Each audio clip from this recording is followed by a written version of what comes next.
This is Hubwonk. I'm Joe Selvaggi. Welcome to Hubwonk, a podcast of Pioneer Institute, a think tank in Boston.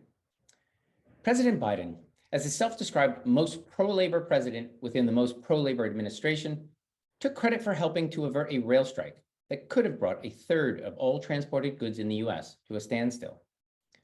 Fomenting this potential supply chain crisis was railroad union leadership's confidence in the administration's support, as well as 40-year high inflation rates that provided the courage to demand a 32% wage increase, along with many increases in quality of life enhancements. With the pandemic-weary American economy in the balance, labor leaders stepped up to the edge of the threatened strike and then agreed in the morning hours of September 15th, at least temporarily, to the terms offered by federal mediators.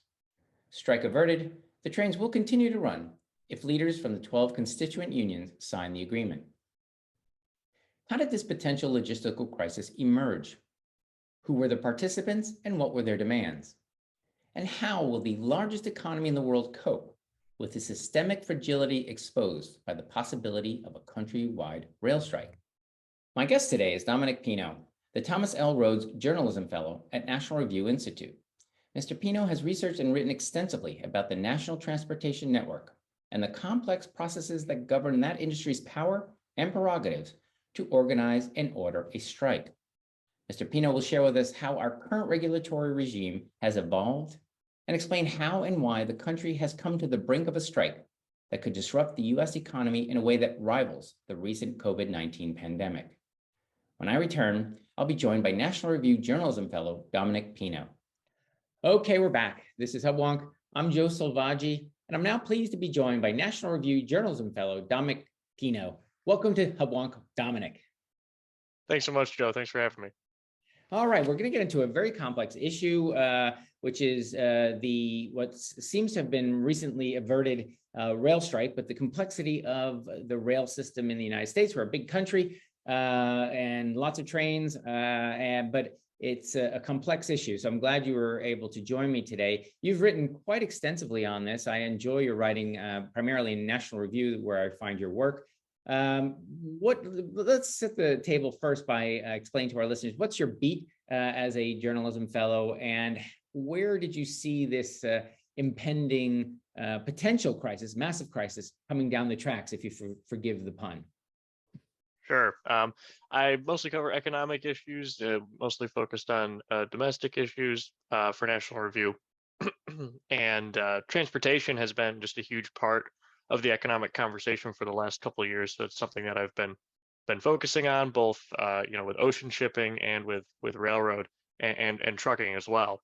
And one of the things that sort of led me to see this coming was, in a lot of other countries around the world, we've seen transportation strikes, workers pursuing labor action in the transportation sector. A lot of the reason for that is inflation, because for a long time, for about 30 years, all around the developed world, we've had very low and stable inflation. And so employers have gotten used to giving 2%, 3% raises. And when inflation is 1 or 2%, that's not bad. But when inflation is 8% or 9%, or in some places in Europe, it's double digits now, that those kind of raises aren't going to cut it. So for the first time in 30 years, businesses are having to grapple with much larger raises, which workers are demanding. So if it's happening in a small corner store, wages being negotiated, it's less noticeable. When it's a massive industry like transportation, it's going to be on everyone's radar. So let's frame the situation. We've got a 3,000-mile continental country with lots of tracks. What percentage of goods that you and I enjoy are transported by rail? Yeah, roughly a third of freight is transported by rail in the United States. It's the second largest proportion after trucking.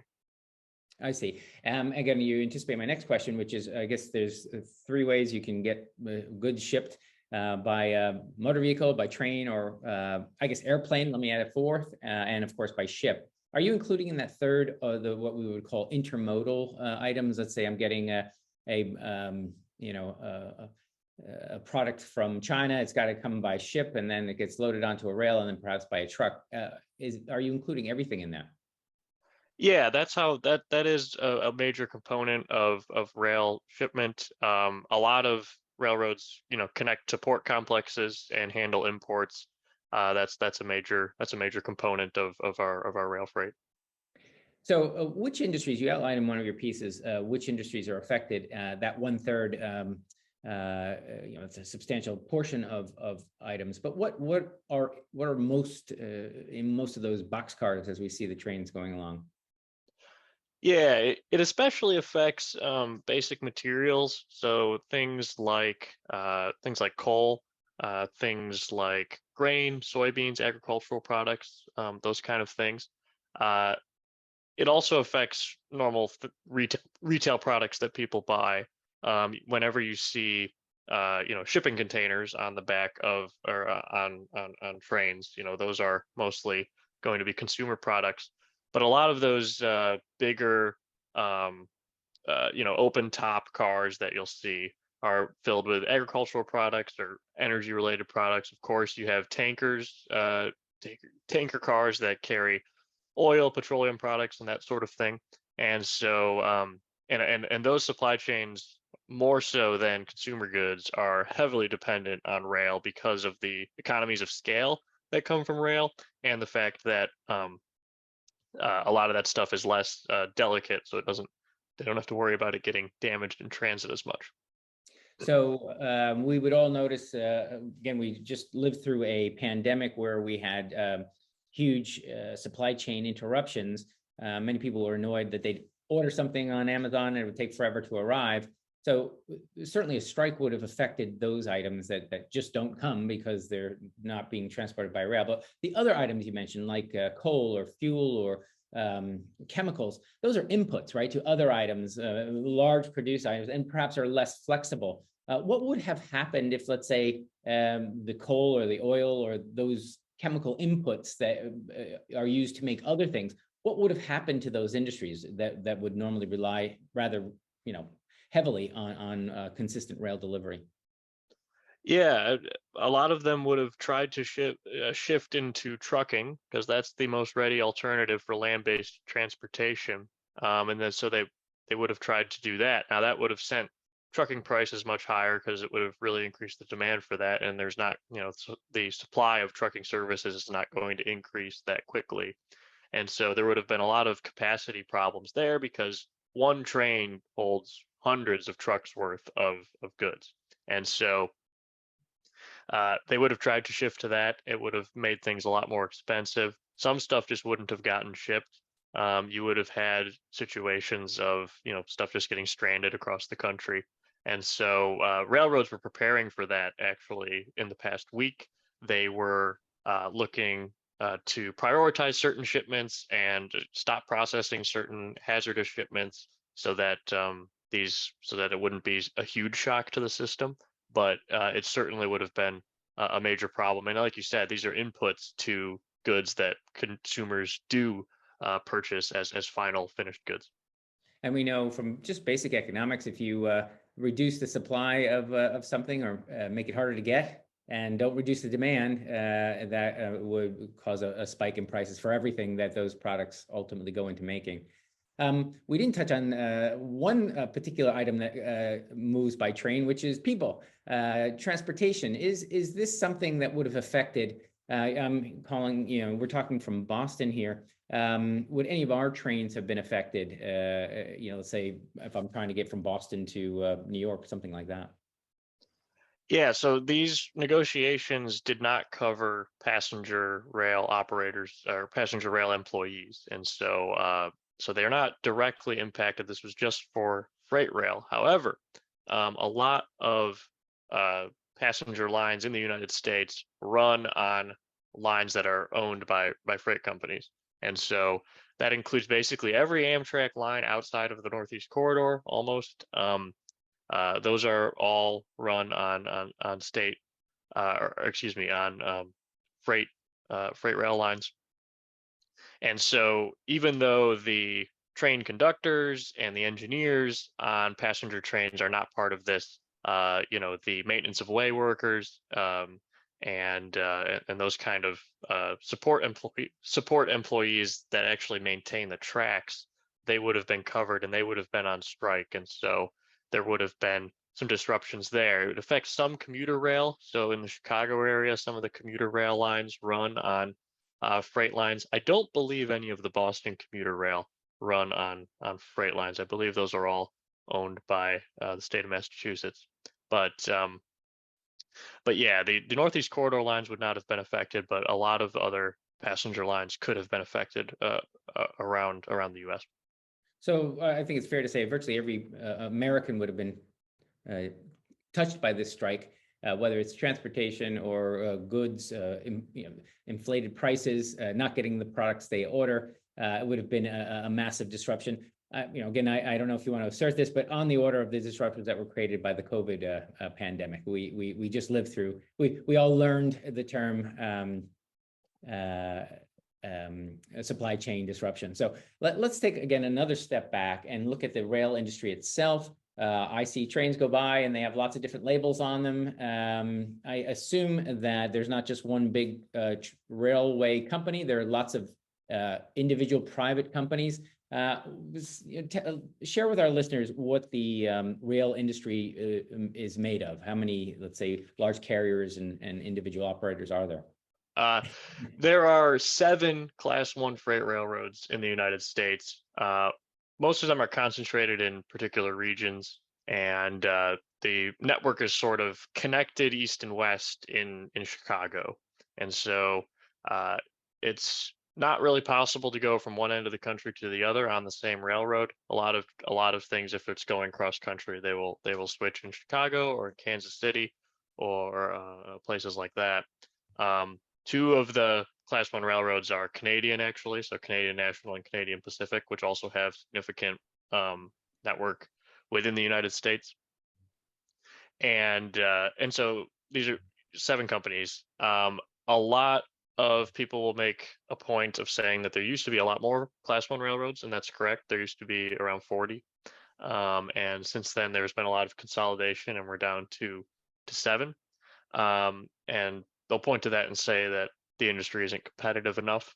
That's not quite right. First of all, as I said before, trains compete with trucking. So even if they're not competing with other railroads, they're always competing with trucking for traffic.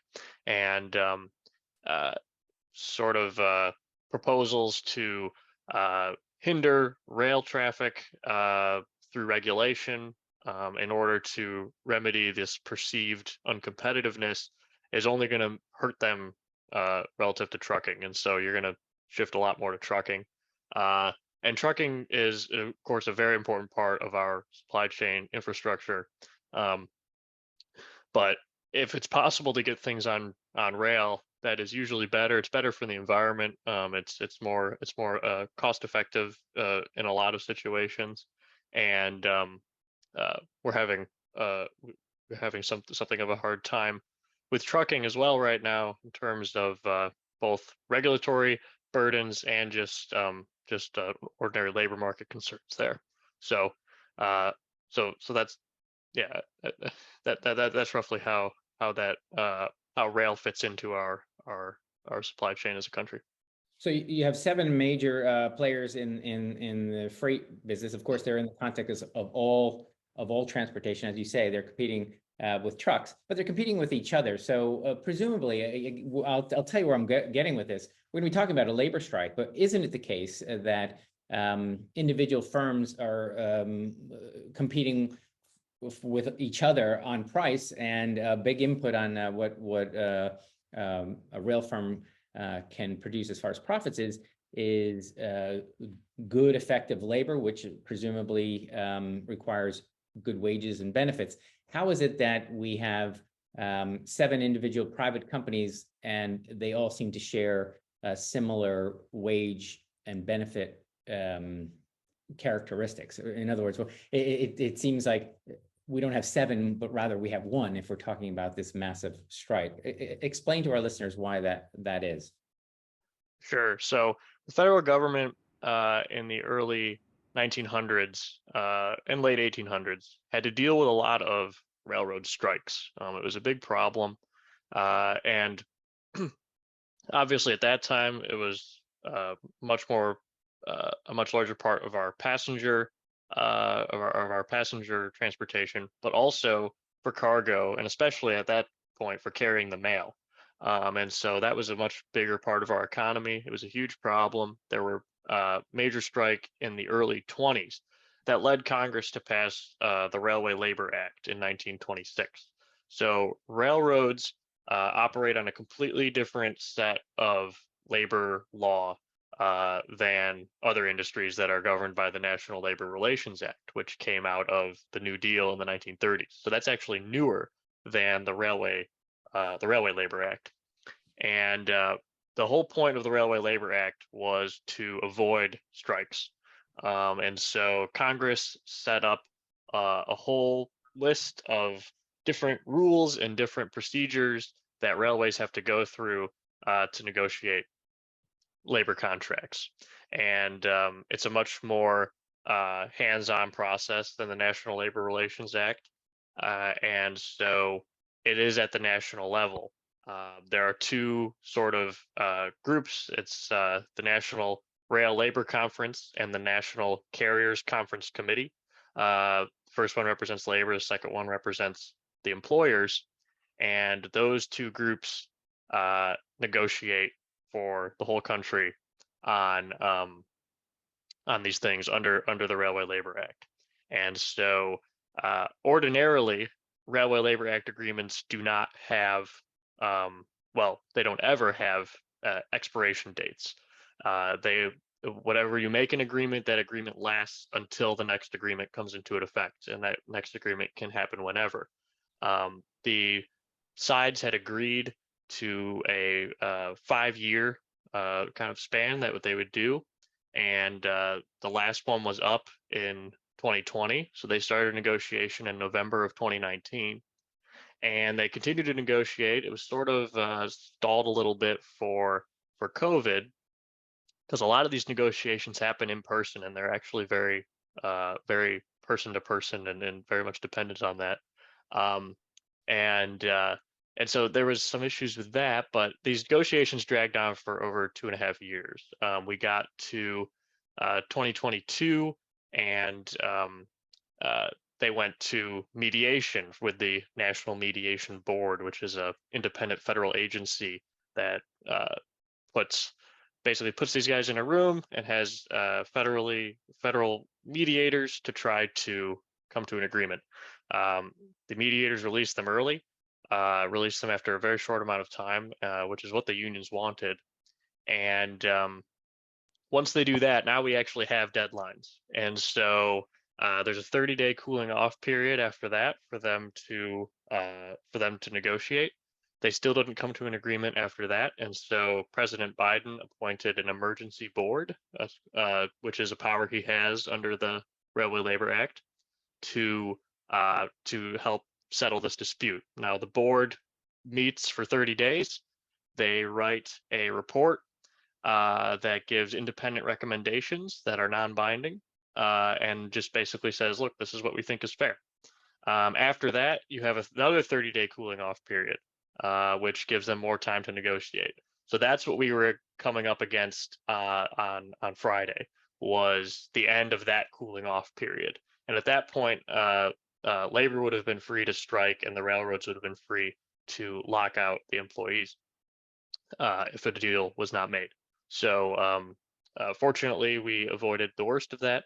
And but again, that whole process is completely different than other industries. The only other industry under the Railway Labor Act is airlines, actually, which are also included in that. But everybody else is plays by a different set of rules. Very complex. I was taking notes, but I'm not sure I caught it all. But I think effectively what you said is you got a large group that represents the employees, the other representing the firms themselves, the management. They normally get along. They set terms. When they don't, a federal mediator comes in, listens to both sides, and comes up with what they believe is a reasonable compromise. And the two sides have about 30 days to think about it.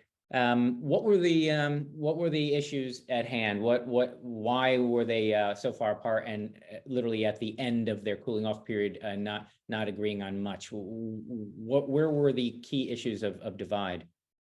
Sure. In the Presidential Emergency Board report, they look at both sides, and they just basically say, look, this is the argument the carriers made, this is the argument the organizations made, and this is what we think is fair. It's actually a very interesting report. I mean, it's 124 pages, double spaced, so it's a little bit long, but it is doable. And it's written in pretty plain English, and it's relatively easy to get your mind around. So if you're really interested in the details of this, I actually encourage you to read that report. It is interesting to see how these arguments actually happen.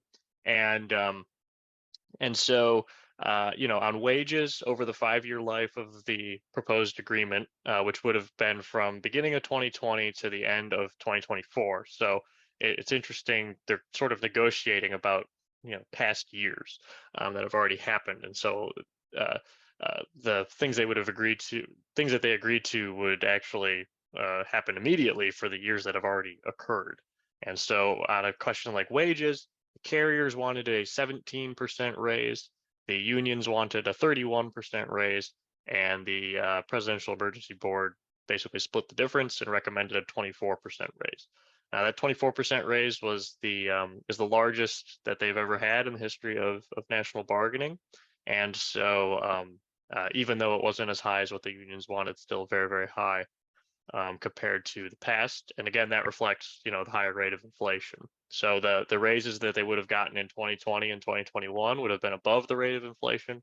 The raise they would have gotten in 2022 would have been below it, but the raise in 23 and 24 was projected to be right around where inflation is projected to be. Now, obviously, inflation projection is a little bit of a tricky business, but that's what they said. There was also concern about health benefits. The carriers wanted to do pretty significant restructuring of health benefits. The emergency board rejected all of that, and mostly said to keep the status quo. There was concern about sick days. The carriers, or excuse me, the unions wanted to add 15 paid sick days as a minimum for all rail employees. The carriers did not want to do that. Paid time off in railroad is very unusual, kind of owing to the 24/7 nature of the business. There's not a lot of businesses that run that way, and so it is a very strange and complicated thing. But they wanted to have 15 days. The emergency board said no. They didn't think that was fair. They did add one additional paid leave day, um, and then there was a particular concern about maintenance of way employees having their travel expenses reimbursed at a higher rate than they had in the past, and the emergency board recommended that would be accepted, and so they got that updated. It hadn't been updated in like 20 years, and so they weren't being fully compensated for a lot of their travel. And so it's very nitty gritty stuff like this that was the issue here. Like I said, both sides were pretty much okay with the wage increase, so that wasn't the major issue. The unions were very adamant about these working condition, quality of life kind of things. So yeah, listeners of the podcast will know that we often will criticize the work of unions, whether they be teachers unions or police unions, these sort of things. The railroad workers seem like a very sympathetic group that, if my math serves me, 24% increase over the 5 years described. They might wind up at the end with effectively no real increase when inflation is accounted for. Forgive me for taking, let's say, a strong side on this, but how is it that they accepted this? As you say, the mediating board recommended, and I guess the unions accepted it. But to me, if my reading of it is they got relatively modest wage increases, very little in the way of, as you say, the nitty gritty quality of life. Why would this be acceptable? And given how much power, and we just covered how much this would have disrupted the country. Why were the unions willing to accept a deal that seems to me, modest? Sure. The two largest really weren't willing to accept the deal, and so you have two. There are 12 unions that are covered in national bargaining, but two of them, which is Smart TD and the Brotherhood of Locomotive Engineers and Trainmen, these two unions account for about 50% of all rail employees, and the other 10 split the other half. And so those two unions are the most powerful within the National Rail Labor Conference. And so they were the ones that were holding out on a lot of this stuff. 9 of the 12 unions were made tentative deals that basically accepted the emergency board report.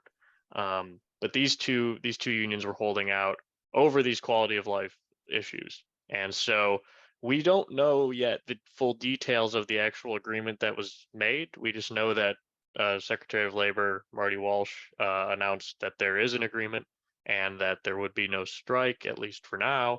And so we don't know the full details of that, but according to reporting that has been done on it, they did get some concessions on these quality of life things, on sick time, and on some other things as well. It's not going to be the full 15 days, I'm sure, that they were requesting, but according to the reporting that we have, there were some concessions on that, and so that was what they were holding out for, and they got that a little bit, but we still don't know the full nature of the compromise. Well, you gave a shout out to our former, I'm in Boston, our former mayor, Marty Walsh. We love when the home team scores a victory. You mentioned these negotiations is very one-on-one, very personal experience, and I think they claim to be in the room for 20 hours and someone blocking the door. Can we actually attribute this sort of I will call it a disaster averted or a genuine victory for the country and for everyone involved? How much credit do you think should be given to our Secretary of Labor, Marty Walsh? Yeah, a lot of the lead up to this, and a lot of the reason it was so contentious was because of the past attitudes of the administration towards labor. So the president calls himself the most pro-union president, leading the most pro-union administration in American history. Secretary Walsh was a union president before he was in politics, or some might say that still counts as being in politics, but I might say that. yeah. But he was a union president. President Biden gave just a very lengthy and laudatory address at the AFL-CIO convention this year in Philadelphia, and so it's no secret whose side the administration is on in disputes between management and labor. They're on the side of labor. And so this kind of attitude has created a lot of enthusiasm among unions in the United States, and they kind of see this as a chance for a union renaissance after having for decades lost membership and lost dues paying members. They represent a relatively small portion of the private sector, and sort of the bulk of union membership today is in public sector and state and local government. And so they kind of see this as an opportunity to get back some of the ground that they lost, and that's what fueled a lot of this enthusiasm, a lot of this sort of combativeness between labor and management that we're not used to seeing for the last few decades. And it could have been a situation where they've created a monster and it got out of control. Fortunately, it seems like they were able to pull it back right at the 11th hour. But avoiding a nationwide crippling rail strike is a pretty low bar for for success, and so I don't know if that's really praiseworthy as much as it is just they did the bare minimum. I see. So again, you're saying that the pro-labor stance of the current administration sort of served to foment the kind of disagreement that led to a near catastrophic strike. So in a sense, they put out the fire that they had made. But you Mhm. bring up an important point. The few unions that do exist are generally going to be either subsidized or directly involved with government. Do they see blood in the water, and perhaps we're going to see some follow-on labor action, in the same model? In other words, they saw the playbook and they're going to run it in a different industry in the near future. Yeah, I mean, if I was unions, I'd be looking around the world right now. We have currently in the UK, dock workers are on strike at the largest port in the UK. At the second largest port in the UK, they've voted to strike. They're looking to strike as well. In Germany, we saw port workers go on strike there. Both the UK and Germany, these are countries that have not had disruptions like this in 30 years. Um, in Scandinavia, we saw the pilots of SAS, the Scandinavian airline. We saw them go on strike earlier this year, and so uh, uh, truck drivers in South Korea also pursued labor action. All this is very unusual in those places. We've seen generally tranquil labor relations in the transportation sector in all of those places, but like I said, largely because of inflation and largely because and partly because of COVID too, because these are all workers who were working all the way through the pandemic. They didn't really get any time off or anything like that, and actually became more important during the pandemic. And so they kind of are looking around and saying, "Hey, we want to have we need more concessions from management." And so in the U.S., the next most obvious place to look is dock workers on the West Coast who can legally right now strike whenever they want to. They haven't yet, but I mean, there's nothing stopping them. Their contract expired on July 1st, and so since then they've been able to strike whenever they want. And uh, and again, if they're looking at their sort of colleagues in the UK, um, they're seeing that it is and in Germany, they went on strike and they got a bigger wage increase after it. So that is something to be on the lookout for. Yeah, so we're getting close to the end of our time together, but you would see, as you mentioned, it wouldn't have been a politically wise thing or a politically beneficial thing for a massive strike to occur. Wouldn't be good for the fortunes of any incumbent politician. Do you see that, in a sense, there's a natural check on all of this, which is even though president might consider himself pro-labor, they're anti-inflation. So a strike would have had massive inflationary consequences. So in a sense, the president's over a barrel, right? He wants to make labor happy, but he also wants to help tame inflation. He was between a rock and a hard place. He had to thread a very difficult needle. Would you characterize it that way? Yeah, I think so. Sometimes I question how seriously the president takes his stated stance against inflation. But yeah, certainly I do think that that is sort of the position that he found himself in, and and was sort of in this awkward position of rah rah unions, but also we've got midterms coming up, and we don't want to have a big nationwide transportation strike that's going to make everything more expensive right before voters go to the polls. And so I definitely think that was part of it. Yes, when we scheduled this, I thought the strike was certainly imminent, and estimates, I don't know if you agree with those estimates, had it gone through as a strike, would have cost the US economy roughly $2 billion a day. Are those the numbers? I mean, again, because it didn't happen, it's not going to make the headlines, but had it happened, estimates of that magnitude, really massive influence on the US economy. Is that what your estimate would be? So ordinarily, when parties are released from the mediation board, which is again that's what happened over the summer in this negotiation process. Part of being released is that the National Mediation Board puts out um, a estimate of economic impact should a work stoppage occur.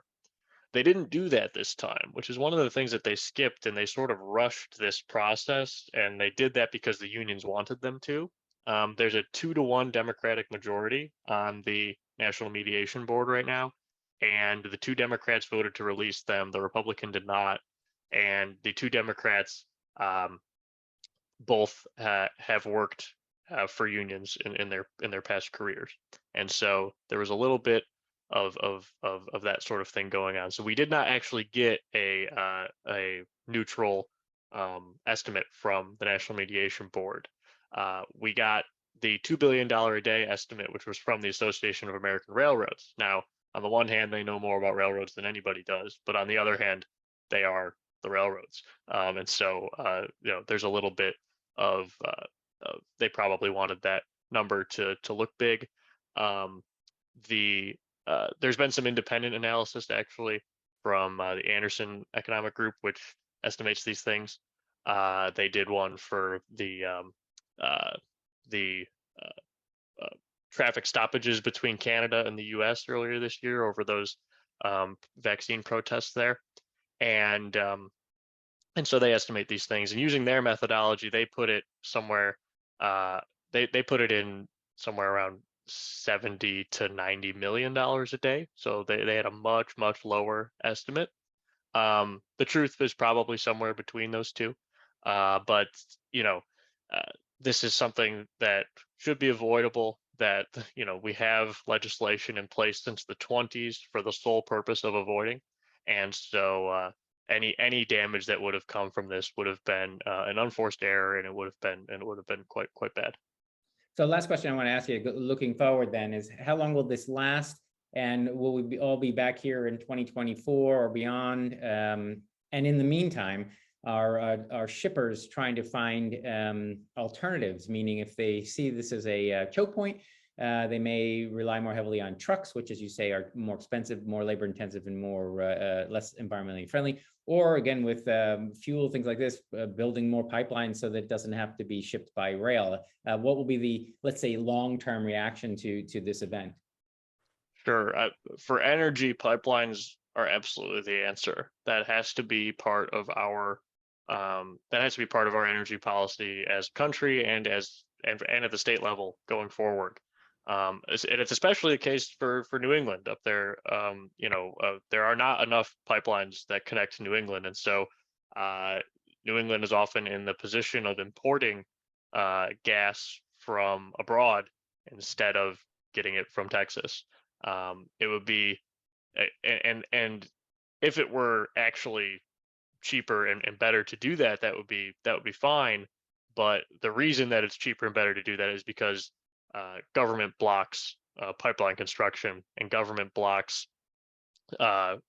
domestic ocean shipping because of the Jones Act, and so those kind of regulatory barriers are definitely something that we need to clear out, so that we're not so dependent on one mode of transportation or anything like that for getting these basic goods to go around.